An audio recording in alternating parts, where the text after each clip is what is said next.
Hello guys, सबैजनालाई नमस्कार। हाम्रो बुलेट सर्भिस सेन्टरमा एफजेड V2 छ। यो बाइक के प्रोग्राम रहेछ भनेपछि तपाईहरुलाई एकदम देखाउँछु हैन। के प्रोग्राम रहेछ, बुडबुड गर्ने।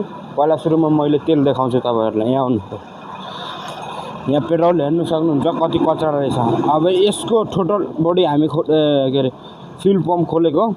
फ्युल पम्प खोलेपछि के छ यसमा समस्या भनेर खोल्या छ भनेर तपाईहरुलाई म देखाउँछु।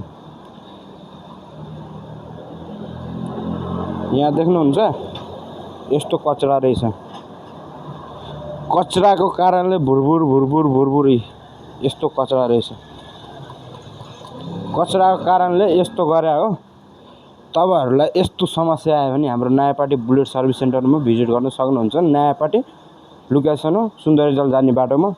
अनि यसको जाली तपाई देख्न सक्नुहुन्छ। ल अब मोटर निकाल्छौं हामी। जाली यहाँ हेर्नु, म तपाईहरुलाई जाली नि निकालेर देखाइदिन्छु कस्तो रहेछ। यो लाइभ हो। तपाईहरुलाई यस्तो कुरो कसैले पनि सिकाउँदैन होला। यहाँ मोटर पनि हेर्नु कस्तो कचरा रहेछ। मोटर यहाँ राख्यो। अब यसलाई यहाँ जाली हेर्नु ल,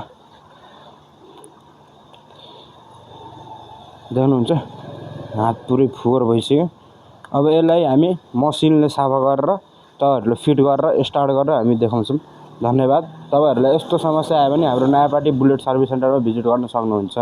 जुन पनि गाडी हो, बेनाली, क्रसफायर, जुन पनि नेपालको जुन पनि बाइक छ भने हामी सब बनाउँछौं यहाँ।